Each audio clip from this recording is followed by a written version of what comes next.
شكرا السيدة الوزيرة. غادي نحاول بطبيعة الحال باش نكون مكمل ونتفادى الأوراش الفلاحية والصناعية التي حققت فيها بلادنا الشيء الكثير. في البداية لابد أنني نشكر السيدات والسادة النواب على التفاعل نتاعهم مع مشروع قانون المالية الحالي، وهذا التفاعل اللي سمعنا له بإمعان لمدة تفوق 20 ساعة، نقاش نعتبره تجسيدا لروح التعاون التي سادت دائما بيننا جميعا لتثبيت الإنجازات والرصيد الإيجابي، ولكن أيضا للبحث عن حلول للمستقبل وللإشكالات المطروحة. النقاش أعتبره إيجابيا، وأشكر مرة أخرى السيدات والسادة النواب، ولكن لابد أنني نوضح مجموعة من النعوت التي وصف بها العمل، متمنيا بصدق أنها تكون تعبيرات غير صادرة عن قناعات، وتكون ردود فعل ظرفية داخل لحظة معينة من اللحظات. أن نصف المسار نتاعنا نتاع إعداد القوانين المالية باللعب والكذب وبالتشريع على المقاس. أعتقد بأن بلادنا اللي هي المملكة المغربية قطعت مع هذه الأمور منذ عقود، ماشي منذ سنوات، منذ عقود. وإلا كنا كنتكلموا على الإرث، والذي اعتبرته شخصيا مدرسة تلمذنا داخلها، ما يمكنش هذا الإرث يعلم التلميذ اللعب بالأرقام والكذب على المواطنين، لأن الأستاذ اللي تحدثت عليه أنايا بعيد كل البعد عن هذه الدروس، وأعتقد بأن له من لا الزخم السياسي ولا المعرفي ما يجعله يلقن تلامذته ولو شيئا من هذا الحس البعيد عن هذه الممارسات. تشريع المقاس لا يمكن بأي حال من الأحوال أن نتهم إدارة راكمت عقودا من العمل وتحت طائلة مختلف الحساسيات السياسية أن نتهمها اليوم بأنها تشرع على المقاس.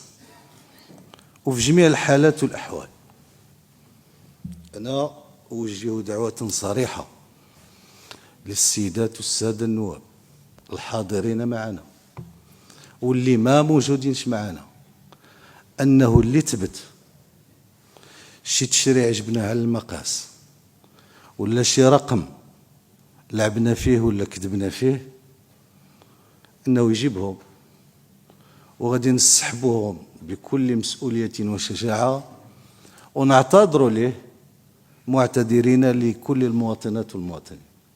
ما عندناش إشكال، وهذه العملية درناها، ولا بد ولا داعي لذكر العسل ومشتقاته إلى غير ذلك. وبكل وضوح وبكل موضوعية، الإنسان ملي تيدير واحد التمرين من شهر ماي حتى لشهر أكتوبر قد يخطئ التقدير في مجموعة من الأمور، ولكن العبث هو أن يتمادى في خطئه.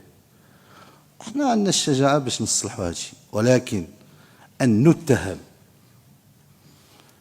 ما بغيتش نقول أنا من نصب نفسه خبيرا في كل شيء، حتى في ديك كرة القدم وغنرجع لها، ونرجع لها بإمعان، لأننا باش نشرحوا الأمور كما هي وكما أتيت. يمكنش نتهموا الناس ونضربوا الأعراض ونقولوا التشريع بأنه تيدار على المقاس، وهو المشروع. اليوم إلا كان فيه شي تشريع على المقاس، وهنا نفتح القوس، السيد الرئيس تكلمتي على الدواء، أنا نقول لك بكل وضوح، احنا الهدف نتاعنا هو أن الصناعة الدوائية المحلية نحميوها باش تنتج الدواء للمغاربة، وداك الشيء اللي ما عندناش خصنا نهبطوا عليه لا رسوم الاستيراد ولا القيمة المضافة باش يدخل بواحد الثمن نسبيا معقول، لأن باش يكون معقول خصنا نهبطوا الهوامش نتاع المستوردين. وقلتها مع المستوردين وأعود لقولها وأتحمل مسؤوليتي. هذا هو الهدف. الآن إلا بان لك في ذاك الشابيتر 30 بأنه فيه شي تشريع على المقاس، احنا في الوضوح نحطوه، نجلسوا نص ساعة، ساعة، ساعتين، 4 قبل ما ندوزوا للتعديلات. وفين ما تبت بأننا بغينا نخدموا شي وزين ولا شي لابوراتوار نحيدوه، وفين ما تبت بأن درنا شي تشريع ما كيخدمش هذا الهدف اللي تكلمت عليه، اللي هو أننا نهبطوا الثمن تاع الدواء، نحيدوه ونزيدوا نعتذروا على الغلط. هنا السي العمراني راه موجود، اجتمعنا لساعات ولأيام، واجتمعت اللجنة لساعات وأيام. الهدف كان هو هذا، هو التعامل الموضوعي مع هذا المعطى. خصنا الثمن تاع الدواء يهبط، إلا كان منتوج داخلي نحميوه، إلا كانت الصناعة داخلية، إلا ما كانش والله غالب ريتما تكون، وهذا ما نتمناه. خصنا نهبطوا الرسوم الجمركية الضريبة على القيمة المضافة عند الاستيراد. أضم صوتي لصوتكم جميعا، ونحن على أبواب أيام طبيعة الحال من الاحتفال بالذكرى 50 المسيرة الخضراء، لننوه أقول بالمسيرة الدبلوماسية التي يقودها جلالة الملك محمد السادس نصره الله،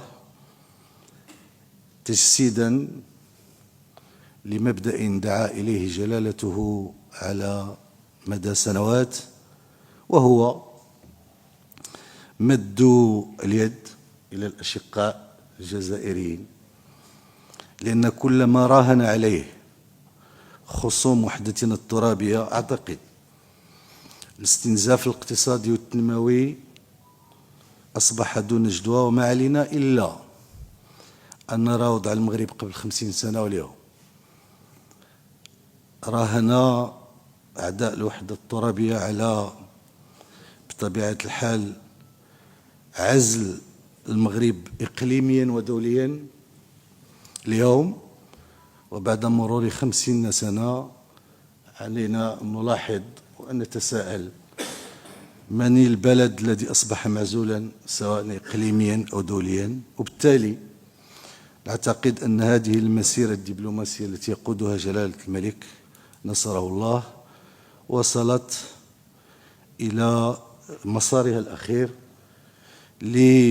بطبيعة الحال لبسط السيادة المغربية على الأقاليم الجنوبية ومواصلة المسار المغاربي الذي يعتبر حقيقة ماضية وتاريخية ومستقبلية في بناء مختلف التكتلات. هي فرصة لأعبر عن قناعة راسخة، هي الدور الاستراتيجي الذي تقوم به مختلف المؤسسات الأمنية، سواء الأمن الوطني أو القوات المسلحة الملكية والدرك الملكي والقوات المساعدة، والحماية الوقاية المدنية من دور رائد سواء لتوفير الأمن والسلم داخل مختلف ربوع المملكة أو في حماية الحدود. ولهذه الأسباب مجتمعة كنا ولله الحمد مجمعين على أن مد هذه المؤسسات بمختلف الإمكانات والاعتمادات والمناصب عبر سنوات لتقوم بأدوارها كنا على صواب، وثبت التاريخ هذا الأمر. قبل من مر المسألة نتاع مجموعة النقاط المرتبطة بمشروع قانون المالية، لابد أن أشكر السيدات والسادة النواب على ثنائهم على أعضاء الفريق الوطني لأقل من 20 سنة. بطبيعة الحال ماشي من السهل أن اليوم يكون عندنا فريق يفوز بكأس العالم.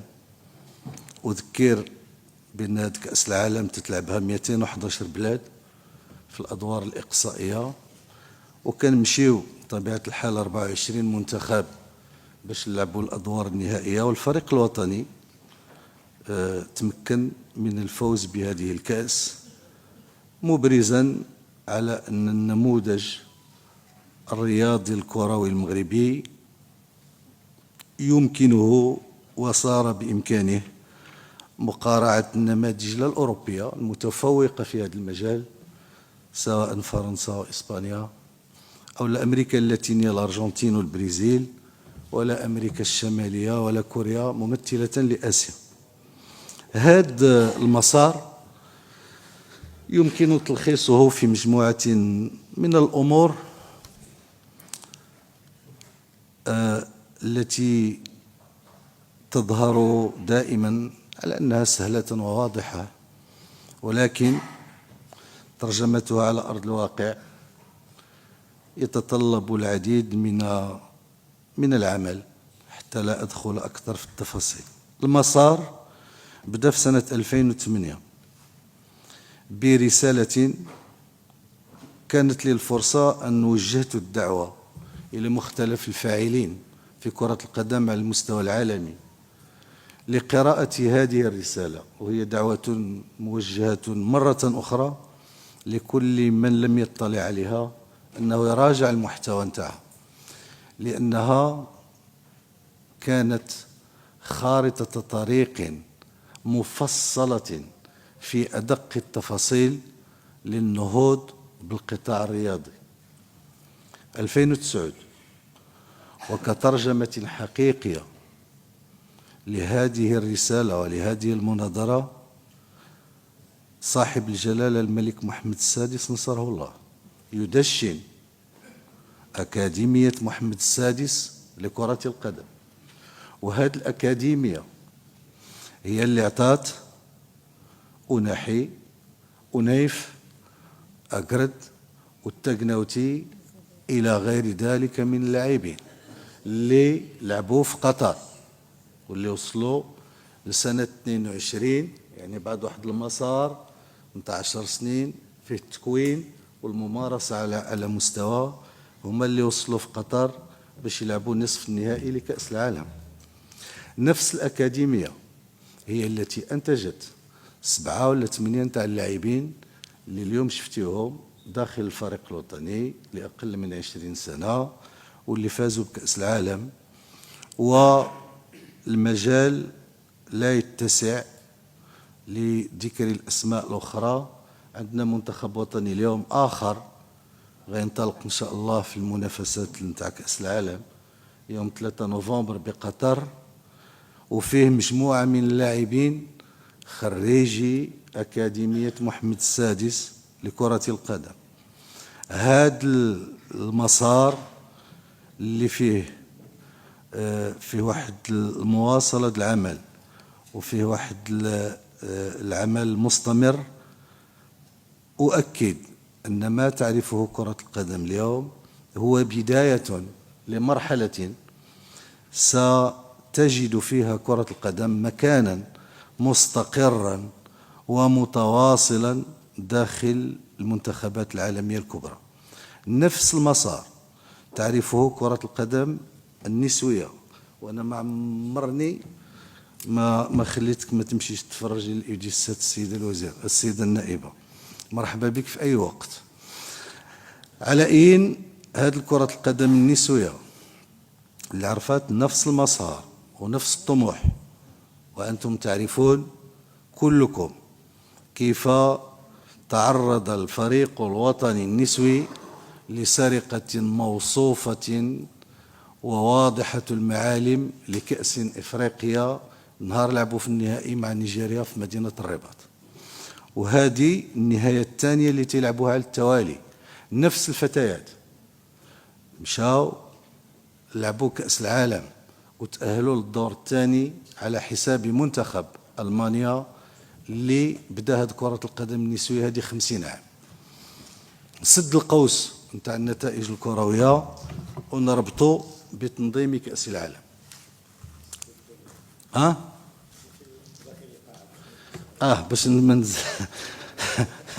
عزيز عليك انت هذا داخل القاعة. المنتخب الوطني داخل القاعة تلعب ربع النهائي لثاني مرة. أعتقد بأن إن شاء الله غادي يكون ثاني منتخب وطني غادي يحقق كأس العالم في البطولة المقبلة بحول الله. وبالمناسبة فأنت عندك الحق لأن هي سون سيزيام على شيل مونديال. دونك هاد باش نفتحوا المسألة نتاع كأس العالم. أولا كأس العالم إلا كنا كنفكروا فيها كملاعب وكمباريات تدوم 90 دقيقة، ماشي هي هذه كأس العالم، نكون واضحين. كأس العالم بلادنا قلبنا على كأس العالم أكثر من 30 سنة، على إن حاولنا 6 مرات. وأتذكر كجميع المغاربة الآلام والحزن العميق الذي شعرنا به لما تقرر في زوريخ منح كأس العالم لجنوب أفريقيا ضدا على مشروعية الملف المغربي.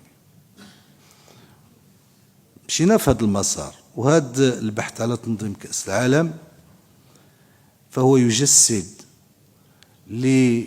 لمنظور استراتيجي لبلادنا هو الانفتاح على العالم. وإلا خصنا نحسبوا العدد نتاع التظاهرات الفكرية والثقافية والعلمية والعالمية التي تنظمها بلادنا كل سنة، وهذا التموقع العالمي ما يمكنش نديروا له تقييم واش ترى واش الماتش واش أولوية. وكأس العالم هي في حد ذاتها واحد الورقة عمل، واحد الخريطة نتاع العمل اللي يتشابك فيها كل المظاهر نتاع التنمية المرتبطة بالبلاد. وهذا الشيء باش نفهموه مزيان راه كاين في البيت، كاين في هذاك الكتاب اللي قدم المغرب الى جوار البرتغال واسبانيا، الفيفا وافقت عليه بالاجماع. هذاك الملف هو اللي فيه الالتزامات، واولى الالتزامات هي القطاع الصحي. باش نتكلموا بالوضوح التام، القطاع الصحي إن لم يكن يستجيب للمعايير الضرورية لا في المستعجلات ولا في العلاجات ولا المتفرجين ولا اللاعبين ولا الفرق، ما يمكنش ننظموا كأس العالم. ومن اللي مشينا نديروا المقاربات، نعم تشيد الملعب نتاع مولاي عبد الله في 15 ولا 16 ولا 18 شهر، نقولوا في أقل من 2 سنين. ولكن راه نهار ملي بغينا نبنيو المستشفى الجامعي في أقل من 2 سنين بنيناه غير على بعد كيلومتر. أنا الملعب نتاع مولاي عبد الله اللي كنشوف فيه مهم هو أنه بناتو الأطر المغربية، بناتو المقاولات المغربية، والعدد نتاعها 100، أكثر من 100 مقاولة ساهمت مغربية ساهمت في تشييد المركب نتاع مولاي عبد الله. وملي بغينا نتكلموا على الكلفه نتاع الملاعب، الكلفه نتاع الملاعب اولا ما كايناش في الميزانيه العامه. الا خديتيو الميزانيه هذه العامه المفصله غادي تلقاو بان الكلفه نتاع المونديال هي 3 المليار، فيها مليار و600 لو ان سي اف المكتب الوطني نتاع السكك الحديديه، وغادي نشرح علاش، وفيها واحد اقل من مليار تنخلصوه لان اون لوفي خدينا الفلوس من عند لي انستيتيوسيونيل باش غادي نمولوا هذا البناء الملاعب تاع 2030 اللي تقريبا 23 مليار، وغادي نبقاو نخلصوهم على 20 عام. واعتقد جازما بان المداخيل هذه الملاعب تفوق هذه الكلفه نتاع الكراء نتاعهم سنويا. دوك الا بغينا نتكلموا على الملاعب هذه هي الحقيقه. الان المشاريع المرتبطه بالمونديال، وهذا هو اللي مهم عند بلادنا. احنا المشاريع اللي خصنا نديرو اللي بغينا نديروها في بلادنا بالمونديال ولا بلا مونديال خصنا نديروها. تكلمتم جميعا على على الاقل الفرق الاغلبيه على الاهميه ديال المداخل السياحه والتطور نتاعها في بلادنا. واش كاين شي سياحه بلا توسعه نتاع الطاقه الاستيعابيه ديال المطارات؟ واش المطار د مراكش ملي وصل لا ساتوراسيون الناس بقاو يجيو ليه في ديسمبر وكيتسناو نهار كتظن بان غادي تقدر توصل للسياحه؟ واش الدار البيضاء وانتم من الناس اللي انتقدتم وعلى حق ان المطار الدار البيضاء خصو يتطور؟ واش بغينا نرجعوا الدار البيضاء هوب بلا ما نديروا الهوب تاع الدار البيضاء المطار؟ واش تي جي في غادي نوقفوا في القنيطره؟ واش المغرب تيسالي في القنيطره؟ تي جي في نتاعنا كيفاش نحققوا التنميه الاقتصاديه نتاع بلادنا الى ما ربطنا الشمال بالجنوب والشرق بالغرب؟ هذا هو المغرب يمشي يمكن تاع 2030 ما يفوقها هذا التي جي في. وهذا النقاش بالمناسبه ولا بد نفتح القوس، هذا النقاش دائما عرفته بلادنا، وهو بالمناسبه اعتبره نقاشا صحيا عرفته بلادنا منذ لا لا لا لا, لا قبل هذاك غير مع السي وزير النقل السابق، لا لا لا, لا قبل نهار قررنا في عهد الحسن الثاني رحمه الله اننا نديروا لوتوروت بين الرباط والدار البيضاء. اليوم تريبلينا هذيك لوتوروت وما كفاتش، ومشينا غادي نديروا لوتوروت الاخرى اللي تربط الرباط والدار البيضاء، لان هذيك لوتوروت اللي تريبلي ما كفاتش لا فريكونس تاع النقل. وتاسفنا جميعا ونتاسف على انه كان من النهار الاول درناها الكلفه كانت هي العشر نتاع الكلفه الحاليه ديال الكيلومتر ديال لوتوروت. دابا المشاريع نقول سيدي حنا نحيدوا المونديال، واش التي جي في ما يمشيش يوقف؟ واش المطارات ما يتوسعوش؟ واش العرض الصحي نتاعنا كذا نطلب راه خصنا نوسعوه ونرقيوه وغادي نرجع لهذه الصحه الاشكال الحقيقي. دونك هاد المشاريع اللي هي اللي جايه في المونديال.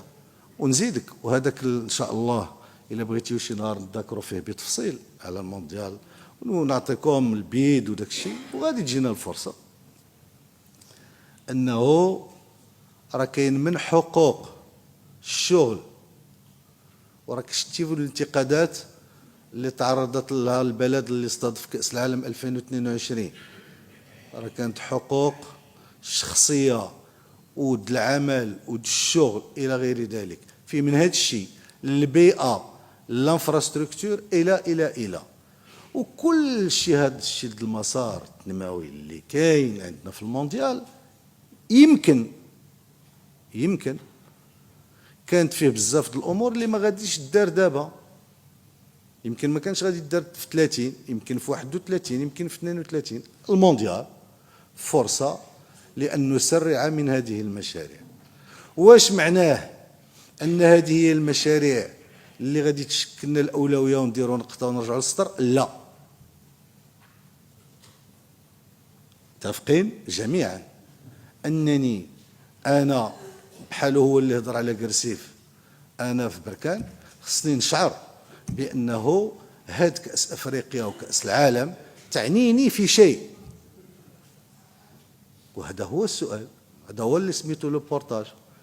وملي تنتكلموا على هذه المشاريع راك شوفوا كاين التفاصيل الدقيقه نتاع هذا الشيء والاثر، لان ملي تنتكلموا اليوم على النمو مشينا ل 4.6 وغادي نمشيو لكثار وغادي ندخلوا لافورشيت نتاع 5 وغادي ندوزوها، على اين غادي تدوزها الحكومه اللي غادي تجي من بعد؟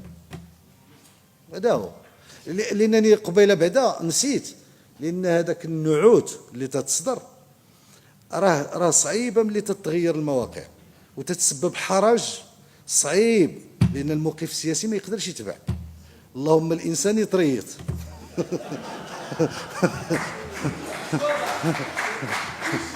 لا يطريط، لا يطريط، لانه ملي تيجي يقول تلعب خصو يبقى يتشبت بها، خصو من يكون في القرار ولا من اللي كان فيه يقول راك كنتي كتلعب. دونك هذا الموضوع نتاع كاس العالم والمزايده الى غير ذلك، انا هاد المشاريع الكبرى الا غادي تخلق لنا الثروه، الا تعطينا لا فالور اجوتي وتعطينا لا كرواسونس وتعطينا الشغل لبلادنا الكامله، لبلادنا. وهذا بالمناسبه ملي تنتكلموا على واحد لا كومبيتيسيون كاس افريقيا، كاس افريقيا راه كنتوا عارفين شكون اللي كان المنافس تاعنا في التنظيم، ومنذ ذلك الحين وهو تيحاول جاهدا انه يبين اننا ما قادرينش، وبدات بالمؤامره الحقيقيه نتاع الكلاب الضاله وما نعرفت وعدم جاهزيه الملاعب، وكل نهار كيجبدوا شي تصاور، حتى ملي دشنا الملعب نتاع مولاي عبد الله قال لك اودي سيدي فوتوشوب. دابا نعرفوا ونتكلموا بالوضوح تام وتطور النقاش حتى وصلنا وديت غادي نقاطعوا واحد اللاعبين، وهذوك اللاعبين راه ولادنا. حنا الفريق الوطني اللي تكلمتي عليه راه واحد من ايت بوكماز وواحد من الخميسات، علاش نقاطعوا هاد الدراري؟ اش دار لنا حكيمي باش نقاطعوه؟ ياك حكيمي ولد القصر الكبير كلا كاع البصاره مع سي سيمو. كيفاش علاش نقاطعوا هاد الناس؟ كيفاش نقاطعوا؟ ولكن راه من تتكون الامور غير موضوعيه ولا تنبني على اسس راه تتنكسر في الحين. انا نقول لك اليوم كاس افريقيا تعطات 500 الف فنايدي، فيها اكثر من الثلث جايين من برا، وخصنا نستغلوا كاس افريقيا باش يكونوا عندنا جوج د المواسم السياحيه الموسم المقبل ان شاء الله، يكون عندنا واحد في ديسمبر وجونفي ونستقبلوا المئات الالاف والمليون اللي غيجينا من برا، ونستفدوا اقتصاديا وتستفد مراكش وتستفد الصناعه التقليديه.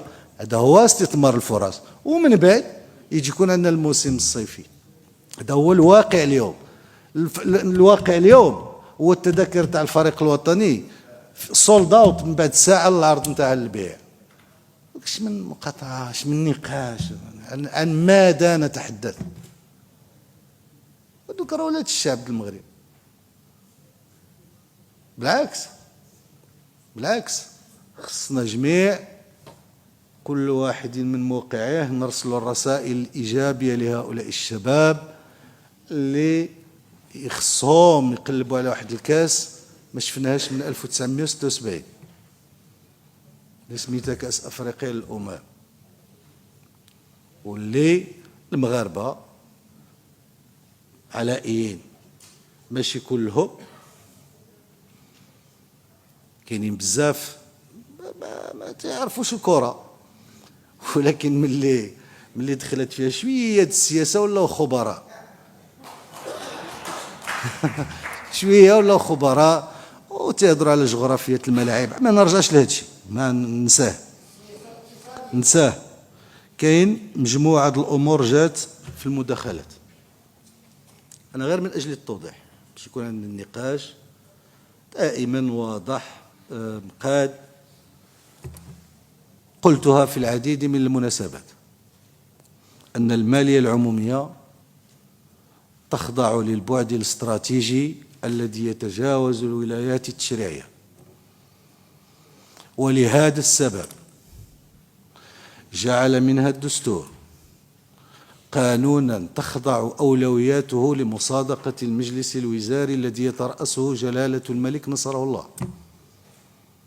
وفي هذا الإطار الرسالة التوجيهية التي وقعها السيد رئيس الحكومة الحالي والسابق واللاحق توقعها بعد خطاب العرش في بداية غشت، لأنها تأخذ بعين الاعتبار توجيهات اللي تجيب سيدنا الله ينصرو في الخطاب العرش عبر التاريخ، وهذا هو عين العقل. هذا القانون، هذا المشروع القانون المالية، أنا شخصيا ما فهمتش، وماذا بك تشرح لي كيفاش أنه كاين واحد الشرخ بين الرسالة التوجيهية وبين القانون. أنا لقيت أنا 4 الأولويات اللي مشاو في الرسالة التوجيهية هما اللي جبنا في القانون، هما وفيهم توجيه مشروع جاء في خطاب جلالة الملك بمناسبة عيد العرش، وهو المشروع نتاع التنمية الترابية المحلية المندمجة.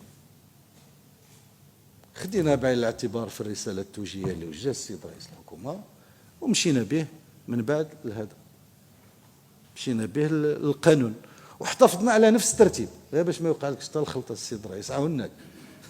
احتفظنا على نفس ترتيب الأولويات اللي كانوا في الرسالة التوجيهية مع القانون. الآن كاين مواضيع أثيرت، الموضوع نتاع المقاصة.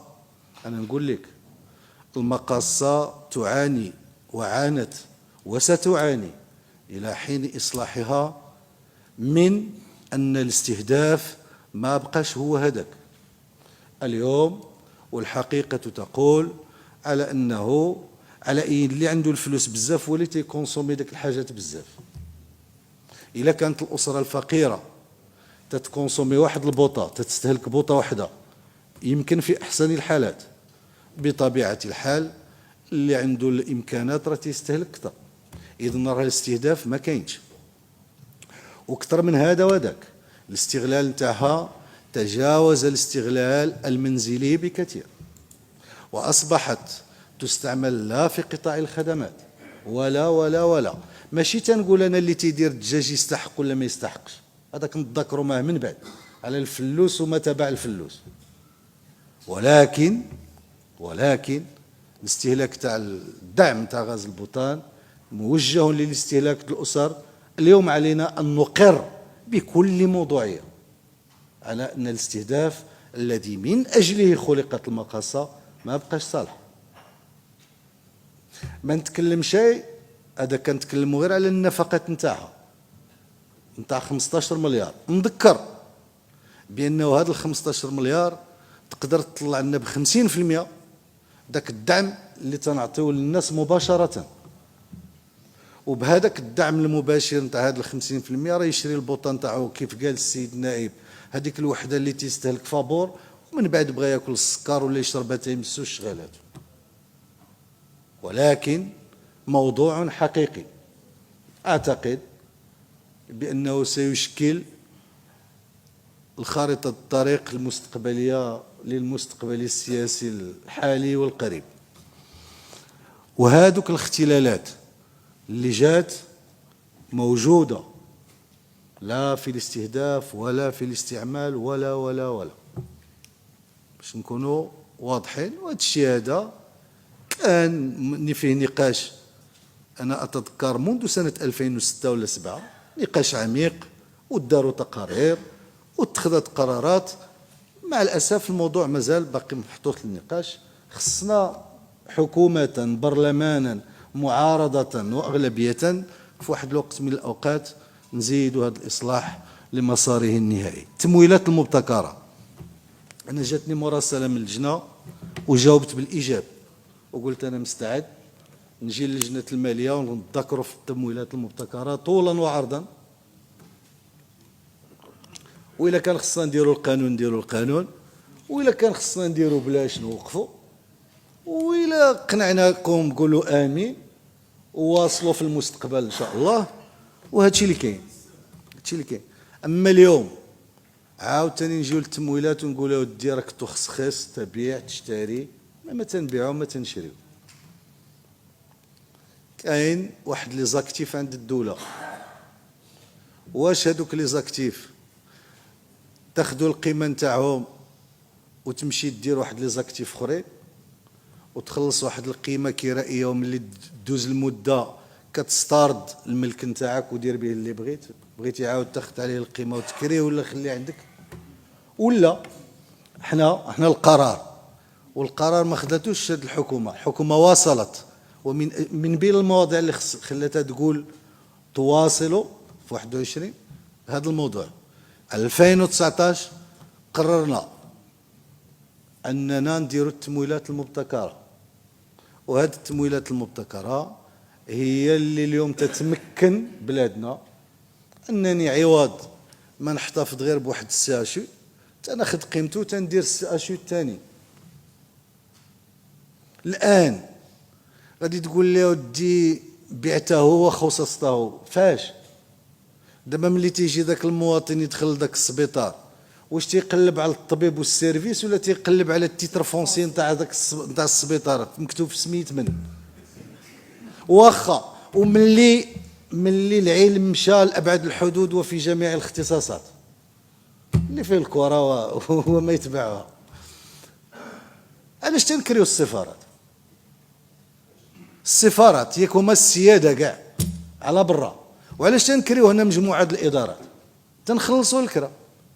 علاش ما قلناش اودي لا تا هما نشريوهم باش من نشوفوا في ذاك التيتر نفرحوا ونقولوا راه حنا ناجحين.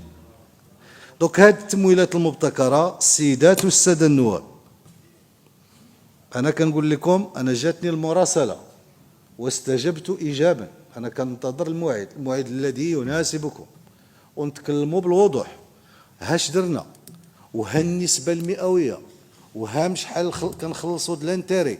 خلصنا 7 المليار، داكشي اللي قال السي عبد اللطيف الجوهري على حق في هذه وفي الشيء الاخر. الا بغيتي غير على السي عبد اللطيف الجوهري عنده الحق، ولكن انا نقول لك عاوتاني باش نتكلموا على الرصيد والارث والى غير ذلك، راه كل وقت وبركته. كاين اللي دار شويه الخصاصه الله يكمل عليه بالخير. تا دابا راه كاينه الخصاصه، راه كاين ما نخصو، راه كاين ساهل، كاين واحد 25% تاع اتصالات المغرب نساليو معها وصافي ونقولوا دي ما درنا لا تمويل لا مبتكر ولا زوج. كاين اللي كنا في واحد الظروف عاود استفدنا ب 5 المليار دولار، وهذا الشيء ما استفدتش به الحزب ولا الحكومه، استفدت به بلادنا ودارت المشاريع. اليوم هاد الهوامش اللي كاينه هي التي تمكن بلادنا انها تنجز ذاك النموذج التنموي اللي وضعه سيدنا منذ اعتلاء العرش في 3 الركائز. راه غير ناخذوا شويه المسافه ونقراو. خلينا بالركيزه الاولى الحقوقيه الديمقراطيه المصالحه مع الماضي. كاين شق اقتصادي وشق اجتماعي وفيه التراكم، والحكومات والمسؤولين والبرلمان تيكونوا واحد الحلقه في هذا المسلسل المتواصل. ونحن أمة تجاوز تاريخها 14 قرن. دوك اللحظة والولاية وداك الشيء سناخذوه بكثير من التأني. بطبيعة الحال الطموح نتاع كل واحد هو يطول داك الحلقات، دير داك الشيء كل واحد الله يكمل عليه بالخير، ولكن هذا هو المسار. وهذا اليوم هذه التمويلات المبتكرة لا يجب أن نتعامل معها. وأنا نقول لك احنا كيفاش تنفكر ونقولها لكم من دابا. هذا العام هبطنا ل20، كلما تمكنت الإيرادات الضريبية أنها توفر ديك الهوامش تنقصوا. في 27 حسب التقديرات نتاعنا الحكومة المقبلة ما غاديش تكون إلا بغات تبقى غير في هاد لا فيتاس. أنا بغيتي تزيد الله يكمل عليك بالخير. دابا الا بغات تبقى غير في هاد لا فيتاس ما غاديش تحتاج للتمويلات المبتكره، وإلا بغات ديرها وتطلع الله يكمل عليها بالخير. هذا هو القرار. ملي تنقولوا ودي هاد الماليه العموميه ارقام ولا كيفاش الارقام؟ الماليه العموميه بعدا ماشي هو هذا القانون اللي عطيناكم.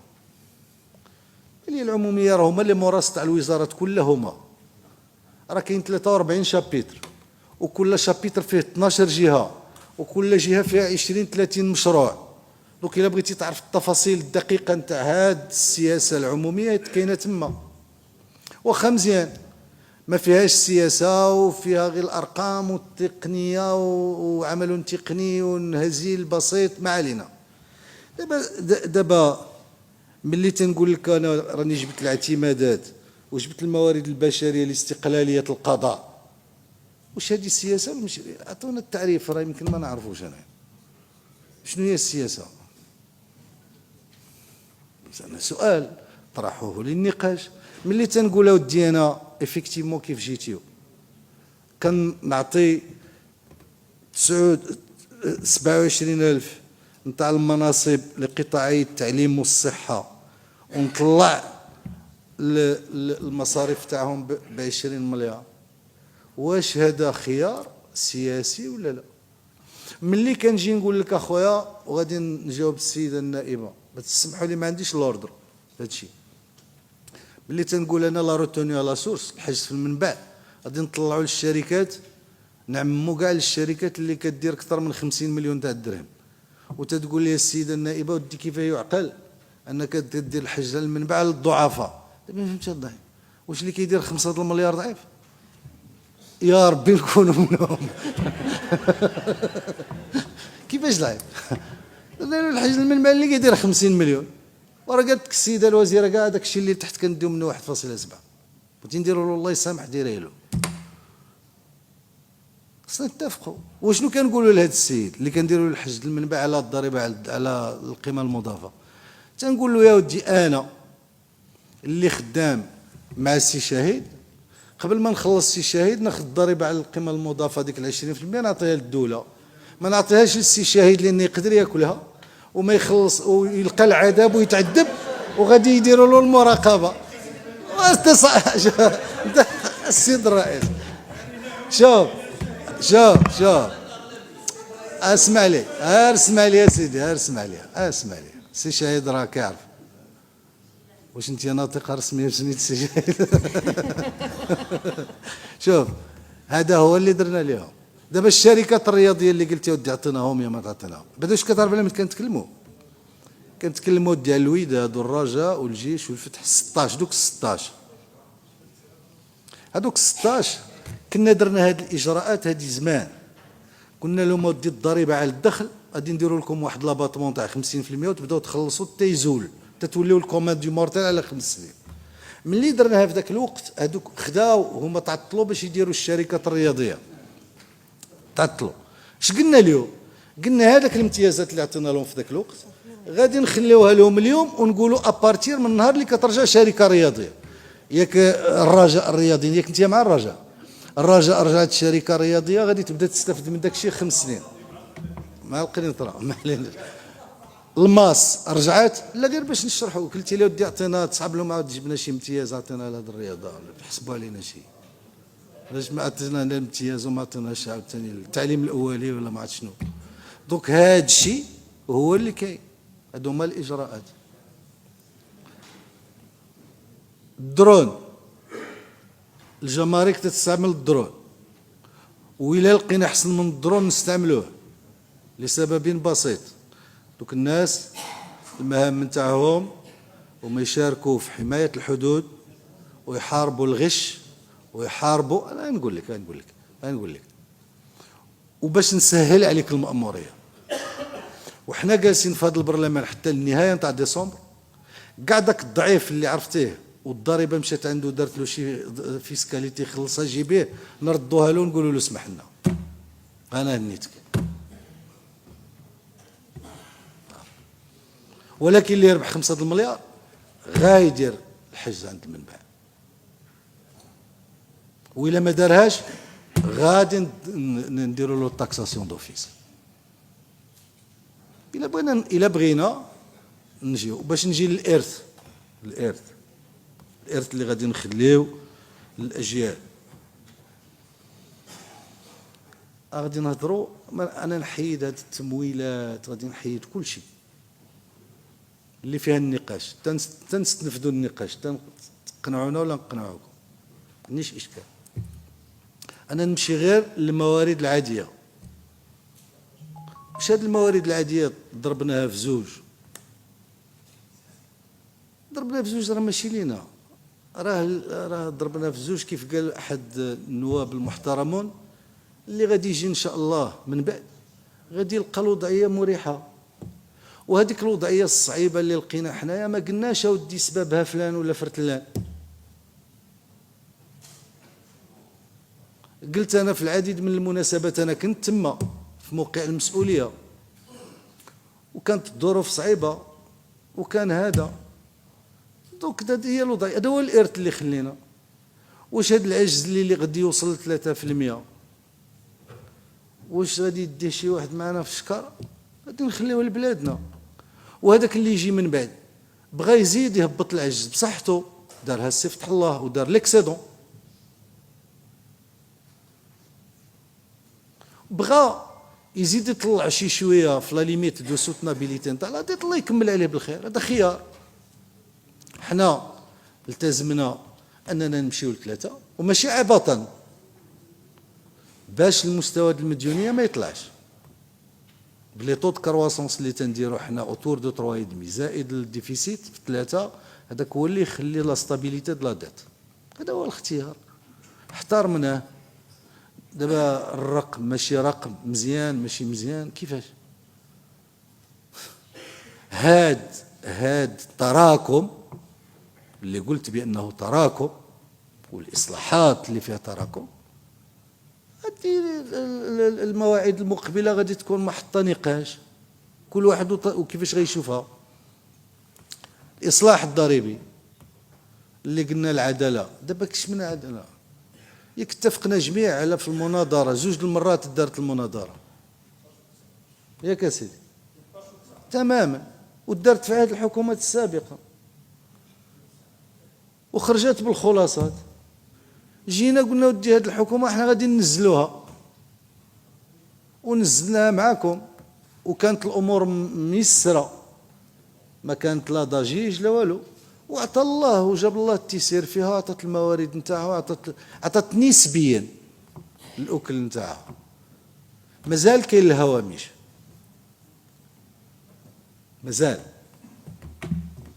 مازال ما وصلناش للعداله الضريبيه اللي خص كل شيء يخلص، نتفق،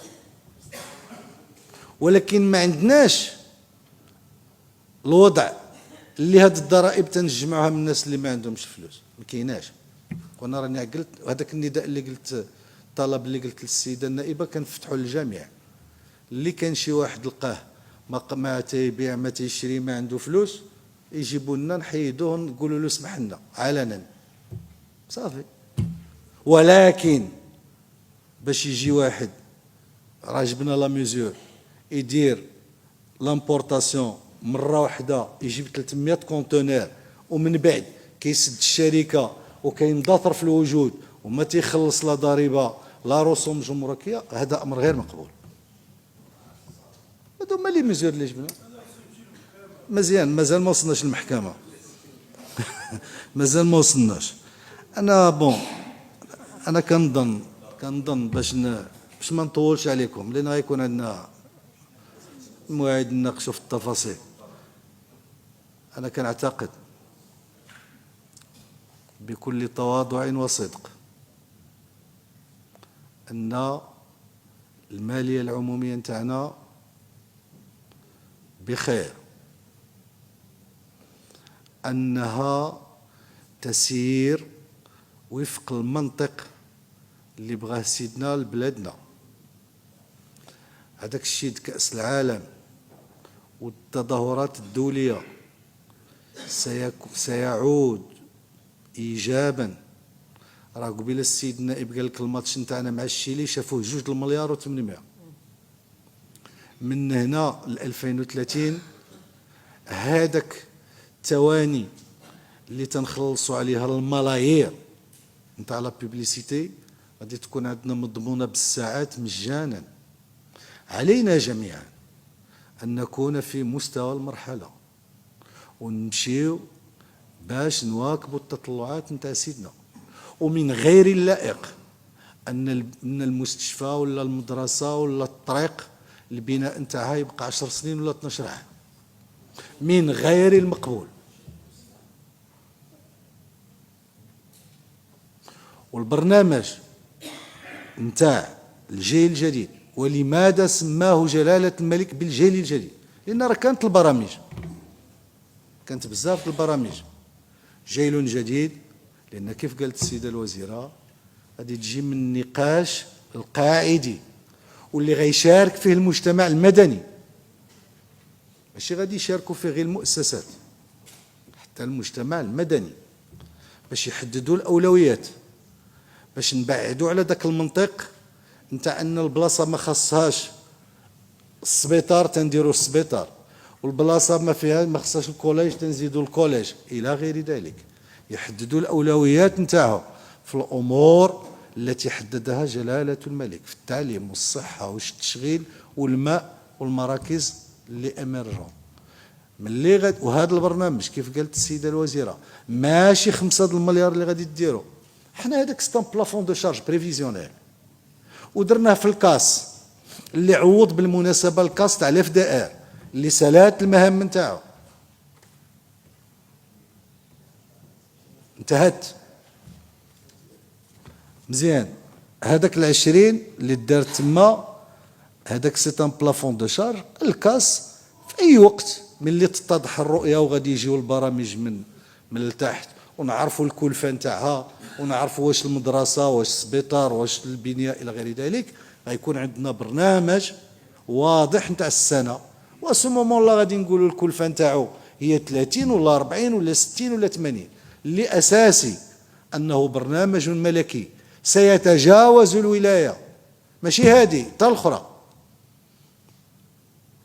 واللي كيهدف افكتيفمون وحقيقه انه ما يكونش عندنا مغرب بسرعتين،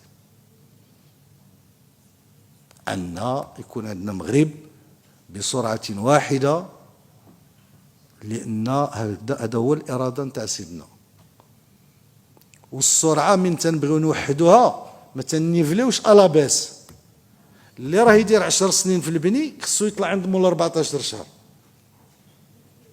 ماشي هذاك اللي تيطل ديال 14 نهبطوا ل 20 عام.